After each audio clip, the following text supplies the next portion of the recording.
Welcome back. మార్కెట్లో selling జోరు కొనసాగుతోంది. సెన్సెక్స్ 64 పాయింట్ల నష్టంతో, నిఫ్టీ 20 పాయింట్ల నష్టంతో ట్రేడ్ అవుతున్నాయి.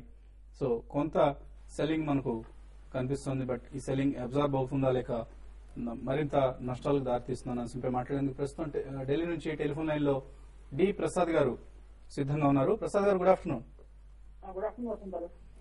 సో ప్రసాద్ గారు, ఓవరాల్ గా మనం షార్ట్స్ ఎక్కువగా ఉన్నాయనుకున్నాం. షార్ట్ కవరింగ్ తో ఇవాళ మార్కెట్ పెరగాల్సింది. బట్ యూరోపియన్ మార్కెట్స్ ఇంపాక్ట్ ఎక్కువ కనిపిస్తోంది. సో సెల్లింగ్ ఎక్కువ కనిపిస్తోంది. మీరు చెప్పిన I think correct. Global markets తో మన ఇక్కడ ఫాలో అవుతున్నాము. So big shorts covering expectation అనుకున్నది పెద్ద రాలేదు, కానీ కింద కూడా ఎక్కువ వెళ్ళదు. 5280 స్ట్రాంగ్ సపోర్ట్ ఏరియా ఉంది. ఓవరాల్ చూసుకుంటే స్టిల్ మనం ఒక రేంజ్ బౌండ్ మార్కెట్ లోనే ఉన్నాము. ఎక్స్పెక్టేషన్ అనుకున్న ఈ last day of settlement covering వస్తుందని, కానీ ఎక్కడో ఏదైనా కవరింగ్ వస్తే లాస్ట్ 230 to 330 లాస్ట్ 1 hour లోనే కవరింగ్ వచ్చేటట్టు అనిపిస్తుంది. కానీ కవరింగ్ తో ప్రైసెస్ పెద్ద మీద వెళ్ళేటట్టు అనిపిస్తుంది. అది ఇంకా ఫ్రెష్ సెటిల్మెంట్ రేపటి నుంచి ఏదైనా ఫ్రెష్ బయింగ్ వస్తుంది, మళ్ళీ షేర్స్ మీద వెళ్తాయి. సో షార్ట్ రోల్అవుట్స్ కూడా ఎక్కువ కనిపిస్తున్నట్లే. రోల్ ఓవర్ అనాలిసిస్ నేను ఇలా చేయలేదు, కానీ నా ఉద్దేశం ఓవరాల్ రేంజ్ బౌండ్ మార్కెట్ ఉంటుంది. ఓవరాల్ గా నిఫ్టీ గమనిస్తే మనకి ఇప్పటి వరకు 60% పైగా రోల్ ఓవర్స్ మనం గమనిస్తున్నాం. అలాగే హైబీటా స్టాక్స్ లో కూడా ఎక్కువ రోల్ ఓవర్స్ కనిపిస్తున్నాయి. మీ చెప్పిన స్టాటస్ కరెక్ట్ అనిపిస్తుంది. Okay okay Prasad garu, so ఈ పరిస్థితిలో ఏదైనా బై అండ్ డిక్లైన్స్ లాంటివి ఏదైనా మీరు సజెస్ట్ చేస్తారా? Buy and declines ADAG stocks front line లో తీయొచ్చు. మిడ్ క్యాప్ లో ఐ థింక్ ఫార్మా సెక్టర్ లో ప్రిఫర్డ్ సెక్టర్. దాంట్లో నాట్కో ఫార్మా ఒక మంచి ఇన్వెస్ట్మెంట్ స్టాక్ గా పిక్ గా అనిపిస్తుంది. సో 6 to 7 months హోల్డ్ చేసుకుంటే కరెంట్ ప్రైస్ 84 నుంచి 250 ప్రైస్ అనిపిస్తుంది. నెక్స్ట్ 2 to 3 years వీళ్ళకి consecutive 30 to 35% bottom line growth వస్తాయి. So 30 to 35% bottom line next 2 to 3 years వస్తే స్టాక్ ఈ లెవెల్ లో చాలా అట్రాక్టివ్ గా అనిపిస్తుంది. So fair target 250 rupees 6 months లో రావచ్చు అనిపిస్తుంది. కానీ ప్రసాద్ గారు, కొంచెం నాట్కో ఫార్మా ప్రమోటర్స్ ఓ పటాన్ని ఎవరికి అర్థం కాని మనుషులు, ఎటువంటి సంకేతాలు వాళ్ళ దగ్గర నుంచి మీకు అందాయి? కొంచెం డిజిలిస్ కొంచెం ఉంటుంది, కానీ నేను నా పాత ఎక్స్పీరియన్స్ ఏంటంటే ఎప్పుడైనా స్టాక్ మంచి సెక్టర్ మంచి స్ట్రాంగ్ ఫ్లేవర్ లో ఉన్నప్పుడు, లైక్ 99-2000 లో సాఫ్ట్వేర్ సెక్టర్ ఫ్లేవర్ లో ఉన్నప్పుడు ప్రాక్టికల్లీ ఎవ్రీ సాఫ్ట్వేర్ స్టాక్ మీద వెళ్ళింది. సో ఈ కన్సర్న్ ఉండడం వల్లే కొంచెం సబ్డ్యూడ్ గా ఉంది కింద, కానీ అల్టిమేట్లీ ఫండమెంటల్స్ ప్రివేల్ అవుతాయి. సో ఫండమెంటల్స్ చూసుకుంటే 30 to 35% గ్రోత్ నెక్స్ట్ 3 years వస్తాయి. ఈ లెవెల్లో ఉండకూడదు. మేబీ మరీ ఎక్కువ మల్టీ బ్యాగర్ అనిపించదు, కానీ 30 to 35% గ్రోత్ కోసం డిసెంట్ క్యాండిడేట్ అనిపిస్తుంది. అలాగే ఎడాక్ స్టాక్స్ మీరు ఇందాక బై అండ్ డిక్లైన్స్ ఉన్నారు, ఎనీ స్పెసిఫిక్ స్టాక్ రికమెండ్ చేస్తారు? అయితే దాంట్లో రిలయన్స్ ఇన్ఫ్రా చాలా స్ట్రాంగ్ అనిపిస్తుంది. క్లోజర్ టు 1140, 1145 ఒక స్ట్రాంగ్ సపోర్ట్ ఏరియా ఉంది. మేజర్ రెసిస్టెన్స్ ఏరియా 1200 ఉంది. ఆ 1200 ఏరియా క్రాస్ అయితే 1250 వరకు వెళ్ళొచ్చు. కానీ 1 to 2 years వ్యూ తీసుకుంటే ఫ్రంట్ లైన్ లో ఐ థింక్ రిలయన్స్ ఇన్ఫ్రాలో క్లియర్ లీడర్షిప్ స్టాటస్ అనిపిస్తుంది.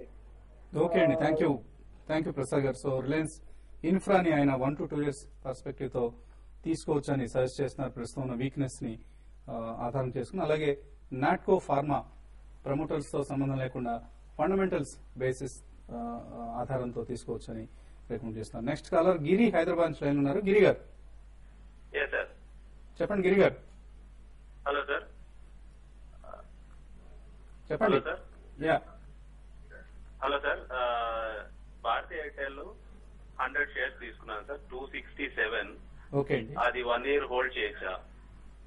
అదేవిధంగా డిఎల్ఎఫ్ ఒకటి 281 లో తీసుకున్నాను సార్, 100 షేర్స్. ఓకే అండి. భారతీ ఎయిర్టెల్ చూస్తే కనుక లాస్ట్ 3 months గా బాగా వీక్నెస్ చూసామండి. 330 నుంచి 250 వరకు పట్టడం జరిగింది. కానీ 250, 260 రేంజ్ లో స్ట్రాంగ్ మీడియం టర్మ్ సపోర్ట్ అనమాట. ఈ లెవెల్ నుంచి పట్టడం అంటే ఈజీగా పడే అవకాశం కనిపించట్లేదు. డౌన్ సైడ్ రిస్క్ కూడా తక్కువగా ఉంది. సో 260 దగ్గర కొన్నారు కాబట్టి మీరు డెఫినెట్ గా మీరు భారతీ ఎయిర్టెల్ హోల్డ్ చేయొచ్చు 6 months to 1 year పర్స్పెక్టివ్. మన సౌత్ ఆఫ్రికా డీల్ కూడా చూసాము. $12 billion వరకు వీళ్ళకి రెవెన్యూ వచ్చే అవకాశం ఉందని కూడా చెప్పడం జరిగింది. సో డిఎల్ఎఫ్ చూస్తే కనుక టెక్నికల్ గా కొంచెం బులిష్ గా అనేది ఇవాళ ఒక మైనర్ కరెక్షన్ ఇస్తాం. ఒక డిప్ లో వస్తే కనుక నా ఉద్దేశంలో బై చేయొచ్చు. డిఎల్ఎఫ్ కూడా హోల్డ్ చేయండి ప్రస్తుతానికి. ఓకే అండి. లాస్ట్ కాలర్ చంద్రకాంత్, హైదరాబాద్ నుంచి లైన్ ఉన్నారు. చంద్రకాంత్ గారు చెప్పండి. చంద్రకాంత్ సార్, R&R బై చేశానండి 1000 క్వాంటిటీ. ఓకే అండి. 610 లో బై చేశానండి. మ్హూ. మరి ఎగ్జిట్ అయిపోమంటారా లేకపోతే హోల్డ్ చేయమంటారండి? యా. ఇమీడియట్ గా ఆర్ఎన్ఆర్కి అయితే కొంత వీక్ గానే ఉండే అవకాశం ఉందండి. అరౌండ్ 55 రూపీస్ దాకా వచ్చే అవకాశం ఉంది. అయితే మీరు short term two medium trade అంటే ఒక 5 to 6 months కానీ హోల్డ్ చేయగలిగితే మాత్రం ఆర్ఎన్ఆర్ లో కూడా ఒక అప్ మూవ్ వచ్చే అవకాశం ఉంది. 85-90 లెవెల్స్ టెస్ట్ చేసే అవకాశం ఉంది. ఇమీడియట్ కొంత వీక్ గా ఉన్నా కూడా మీకు లాంగ్ టర్మ్ మాత్రం డెఫినెట్ గా స్టాక్ పెరిగే అవకాశం ఎక్కువ కనపడుతుంది కాబట్టి హోల్డ్ చేయండి. ఓకే అండి, ప్రస్తుతానికి హోల్డ్ చేయండి ఆర్ఎన్ఆర్ఎల్ ను. అలాగే కొన్ని ఈమెయిల్ సందేహాలను గమనిస్తే హేము వి అడుగుతున్నారు, నెక్టార్ లైఫ్ ఆయన 41 లో బై చేస్తున్నారు. అలాగే యూకో బ్యాంక్ 82 లో బై చేస్తున్నారు, షార్ట్ టర్మ్ కోసం బై చేశారు. సో ఇవి రెండుకి సంబంధించి ఎటువంటి సలహా ఇస్తారు? అలాగే మహేంద్ర సత్యంలో ఇప్పుడు ఎంటర్ కావచ్చు. నెక్టర్ లైఫ్ సైన్సెస్ చూస్తే కనుక లాస్ట్ 3 months గా ట్రెండ్ షార్ట్ టర్మ్ కొంచెం సైడ్ వేస్ గా కనిపిస్తుంది. కాబట్టి మీరు ఆల్మోస్ట్ సపోర్ట్ రేంజ్ దగ్గరే ఉన్నారు, మీరు హోల్డ్ చేయండి. ఒకవేళ 35-36 కింద క్లోజ్ అవుతుంది, కొంచెం వీక్నెస్ కనిపిస్తుంది. అలాగే సత్యం కూడా చూసాము, టెక్నికల్ గా అయితే మటుకు ఒక పాజిటివ్ బ్రేక్అవుట్ అని కనిపించింది. నా ఉద్దేశంలో 89-90 దగ్గర స్ట్రాంగ్ సపోర్ట్ ఉంది. మీరు కొంచెం రిస్కీ బయర్ అయితే కనుక డెఫినెట్ గా బై చేయొచ్చు. రిజల్ట్ కూడా ఈసారి కొంచెం బాగానే ఉంటుందని కూడా న్యూస్ రావడం జరిగింది. So as it is Satyam computers కొంచెం అప్ సైడ్ వైస్ మారినట్టుగా ఉంది. కేఎస్ఆర్ మూర్తి బెంగళూరు నుంచి అడుగుతున్నారు, మోనట్ ఇస్పాత్ ఇది హోల్డ్ ఆర్ ఎగ్జిట్ అని అడుగుతున్నారు. ఆయన ఆల్రెడీ బై చేస్తున్నారు. మోనట్ ఇస్పాత్ చూస్తే కనుక టెక్నికల్ గా బాగా వీక్ ఉందండి. 475 నుంచి కంటిన్యూస్ గా 360 వరకు పట్టడం జరిగింది. కానీ కరెక్ట్ గా 360 ఈ కరెంట్ రేట్ లోని మీడియం టర్మ్ సపోర్ట్ ఉంది. ఇమీడియట్ గా చూస్తే పెద్ద పడే అవకాశం కనిపించి కన్సల్టేషన్ జరుగుతుంది. వీలుంటే కనుక ఫండమెంటల్ మీకు స్ట్రాంగ్ న్యూస్ ఉందంటే 350-360 రేంజ్ లో బై చేయొచ్చు. ఏబి ప్రభాకర్ రెడ్డి అడుగుతున్నారు, టాటా మోటార్స్ జూలై ఫ్యూచర్స్ 792 లో షార్ట్ చేశారు. సో ఇది హోల్డ్ ఆర్ ఎగ్జిట్ అని అడుగుతున్నారు. ఒకటి ఇప్పుడు ఉన్న పరిస్థితి అయితే షార్ట్ సెల్ మీరు హోల్డ్ చేయండి. ఎందుకంటే టాటా మోటార్స్ కూడా ఈ రోజు మార్నింగ్ ట్రేడ్ నుంచి కూడా బాగా వీక్ గా ఉంది. మీరు ఒక 805 దగ్గర మీరు స్టాప్ లాస్ పెట్టుకుని హోల్డ్ చేయండి. 760 దాకా స్టాక్ వచ్చే అవకాశం ఉందండి.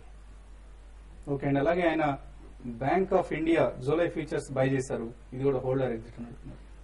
బ్యాంక్ ఇండియా చూస్తే లాస్ట్ ఒక 2 days గా కొంచెం వీక్నెస్ కనిపిస్తుంది. మీరు హోల్డ్ చేయండి. ఒక 335 కింద క్లోజ్ అవుతే మటుకు షార్ట్ టర్మ్ వీక్నెస్ ఎక్స్పెక్ట్ చేయొచ్చు. సరిత రేవణ మెయిల్ పంపించారు, సినీ మ్యాక్స్ కరెంట్ లెవెల్స్ లో బై చేయొచ్చా? సినిమాక్స్ చూస్తే కనుక టెక్నికల్ గా కొంచెం వీక్ అనిపిస్తుందండి. 80 రూపీస్ నుంచి 48 రూపీస్ వరకు లాస్ట్ 3 months షార్ట్ టర్మ్ పట్టడం జరిగింది. ఒకవేళ 48 రూపీస్ కింద దిగిపోతే మటుకు నా ఉద్దేశం సినిమాక్స్ ఫర్దర్ వీక్ ఉంటుంది. ఫండమెంటల్ అంత స్ట్రాంగ్ గా ఉన్నట్టు అనిపించట్లేదు నాకు. ఇప్పుడు ఫండమెంటల్ ఎంత స్ట్రాంగ్ కాదంటున్నారు Cinemax. So avoid it. చాలా కంపెనీస్ ఉన్నాయండి ఫండమెంటల్ స్ట్రాంగ్ ఉన్న కంపెనీస్. మధురం అడుగుతున్నారు, మాధవి పేరుతో పంపించారు, పీవీపీ వెంచర్స్, అలాగే వైర్ అండ్ వైర్లెస్, ఎంబీ పాలియాన్స్ ఇవి 3 బై చేశారు. ఏ రేట్స్ లో బై చేశారు కూడా మీరు రాసి ఉండాల్సిందండి. సో లాస్ట్ లో ఉన్నాను ప్రస్తుతం, ఎగ్జిట్ ఆర్ హోల్డ్ అని అడుగుతున్నారు. ఒకటి మీరు బై చేసిన 3 స్టాక్స్ కూడా ఏంటంటే ఆపరేటెడ్, తర్వాత ఈవెన్ స్పెక్యులేటివ్ టైప్ ఆఫ్ అంటే ఆ స్పెక్యులేషన్ వల్ల పెరిగే స్టాక్స్ అండి. 3 కూడా పెద్దగా ఎంకరేజింగ్ గా ఇక్కడ నుంచి పెరిగే అవకాశం లేదు. కాబట్టి ఏమాత్రం మీరు ర్యాలీస్ ఎగ్జిట్ అయిపోయి ఈ కరెక్షన్ లో ఒక మంచి ఫండమెంటల్ గా స్ట్రాంగ్ ఉన్న స్టాక్ లో ఇన్వెస్ట్ చేయమని చెప్తానండి.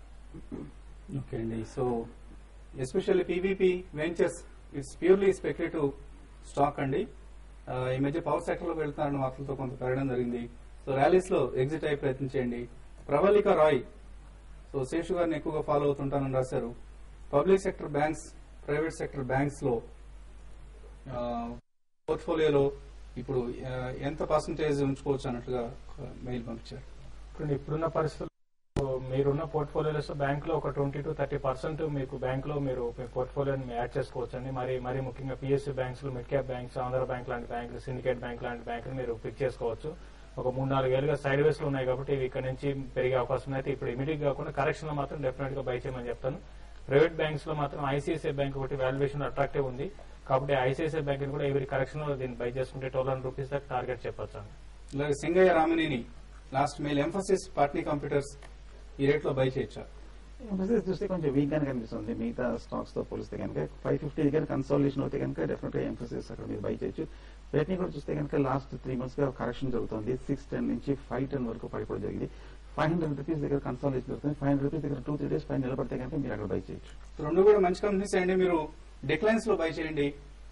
మార్కెట్ లో తగినప్పుడల్లా మీరు బై చేస్తుండొచ్చు 2 స్టాక్స్. ఫైనల్ గా ఏదైనా ట్రేడర్స్ అడ్వైస్ బ్రీఫ్ లో మార్కెట్ అయితే కొంత హై నుంచి బాగా కరెక్ట్ అయింది. ఇక్కడ నుంచి కూడా మార్కెట్ కొంత కరెక్షన్ రావడానికి అవకాశం ఉంది కాబట్టి నిఫ్టీ ఫ్యూచర్స్ ని జూలై నిఫ్టీ ఫ్యూచర్స్ ని షార్ట్ సెల్ చేయమంటాను. 5350, 5360 దగ్గర స్టాప్ లాస్ పెట్టుకోమని చెప్తాను. 5280 తర్వాత 5260 దాకా నిఫ్టీ వచ్చే అవకాశం ఉంది. ఈవెన్ పొజిషన్ ట్రేడర్స్ కూడా నిఫ్టీ జూలై నిఫ్టీ ఫ్యూచర్